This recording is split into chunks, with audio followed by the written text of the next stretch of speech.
ఇల్లంతా శుభ్రం చేసుకునేటప్పుడు దొడ్డుప్పు, చిటికెడు పసుపు, కర్పూరము నీళ్ళల్లో కలుపుకొని ఆ నీళ్ళతో ఇల్లంతా తడిగుడ్డ పెట్టుకోవాలి.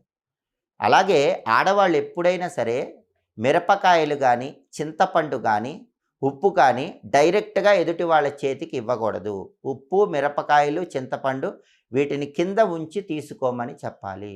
లేకపోతే లక్ష్మీ కటాక్షం తగ్గిపోతుంది.